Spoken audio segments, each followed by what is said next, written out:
Today, we're going to tackle one of history's most incredible stories. How a small, secret faith not only survived inside the most powerful empire on Earth, but eventually became its official religion. So how did this happen? I mean, think about it. You've got this small group, starting with just a handful of followers, going up against the Roman Empire, the greatest superpower the world had ever seen. How on earth did they do it? All right, so let's set the stage. We're in the 1st century Roman Empire. It's a world of huge temples, massive public festivals, and a whole pantheon of gods. And into this world comes something completely new and different: Christianity. So, what made it so different? Well, for starters, Christians weren't meeting in giant public temples. They gathered in small groups, right inside people's homes. And here's the kicker, they welcomed everyone. The poor, the enslaved, women, it didn't matter who you were. This created this really powerful sense of community. And thanks to the amazing road system the Romans built, these new ideas traveled, and they traveled fast. But you can probably guess, this new faith was on a collision course with pretty much everything the Romans believed in. This wasn't just a different religion, it was a totally different way of looking at the world. And this really shows you the heart of the conflict. Roman religion was public. They worshipped lots of gods, that's what polytheistic means, and their religion was completely tied to the government.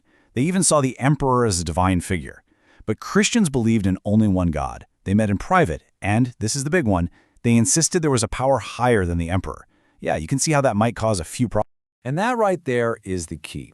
To a Roman official, when a Christian refused to make a small sacrifice to the Roman gods, it wasn't just a religious disagreement. It was a political act. It was seen as rebellion, as being disloyal to the entire empire. In fact, the Romans even had a name for them: atheists. Now, that sounds totally weird to us, right? But in their world, if you didn't believe in the traditional gods of Rome, well, you didn't believe in any gods that mattered. This major misunderstanding just fueled a ton of suspicion. So all that suspicion and this feeling that Christians were disloyal, well, it was only a matter of time before it all boiled over into open conflict. This started a long, difficult period we now call the Age of Persecution. Now, this persecution wasn't a constant thing. It came in waves. The first big official one kicked off in 64 AD, when the Emperor Nero falsely blamed Christians for a massive fire in Rome. Later, in the mid-200s, emperors like Decius made it an empire-wide policy that everyone had to sacrifice to the Roman gods. And it all peaked in 303 AD with Emperor Diocletian, whose great persecution was a brutal attempt to wipe out the church completely. For an ordinary person, the process was terrifyingly simple. If you were accused, they'd bring you before an official and order you to make a small sacrifice to a statue of the emperor, like burning a pinch of incense. If you did it, you could just walk away free. But if you refused, the punishment could be severe, even death. It was a direct life-or-death test of your beliefs. And the people who refused, the ones who chose to die rather than abandon their faith, became known as martyrs. The word actually comes from the Greek word for witness, because their actions were seen as the ultimate testimony to their faith. But here's the strange twist.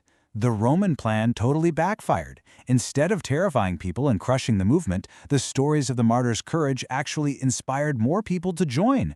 Romans who saw this incredible bravery started to wonder what could possibly inspire such conviction, which led to this famous saying. So to survive, Christians had to get really resourceful. They used secret symbols like the fish to recognize each other without giving themselves away. They met in hidden places, like the underground burial tunnels called catacombs. And they built an amazing internal support system to take care of the families of those who'd been arrested or killed. For centuries, this was their reality: hiding, surviving, and holding on to their faith. But the entire situation was about to be turned completely upside down, all because of one man and something he saw in the sky. That man's name was Constantine. He was a Roman general fighting to become emperor. The story goes that right before a huge decisive battle, he looked up and saw a vision of a Christian symbol.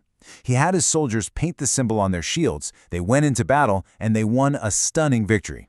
Constantine was absolutely convinced the Christian God had made it happen. This one event changed Constantine's entire outlook and led directly to a year that would change the course of world history, 313 AD.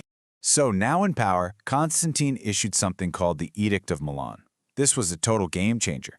It didn't make Christianity the official religion, not yet, but it granted religious freedom to everyone in the empire.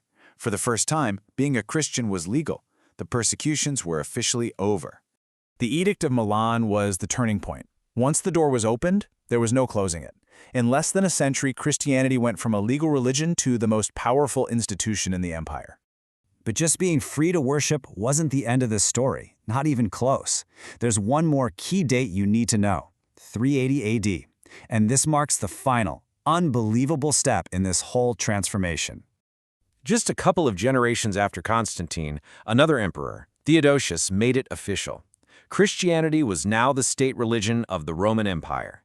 The very same government that had once tried its best to stamp it out was now its biggest promoter. And this chart just lays out that complete reversal perfectly. You see the whole journey. They start as a persecuted minority, then they become legal and even favored under Constantine, and finally, they're the official state religion under Theodosius. It is an absolutely staggering transformation in just 300 years. Okay, so that's what happened way back then. But why does this ancient story still matter today? Well, its impact is pretty much everywhere. For one thing, this early struggle for belief heavily influenced our modern ideas about religious freedom. The Church's organization became so strong that it actually survived the collapse of the Roman Empire itself, and it went on to shape centuries of European art, laws, and culture. And, of course, it grew into one of the world's largest religions. So the next time you think about things like freedom of belief, it's worth remembering this incredible story, how a secret faith stood up to an empire and ended up changing the world. It leaves us with a pretty big question. How do the echoes of that ancient struggle still shape our own ideas about freedom and identity today?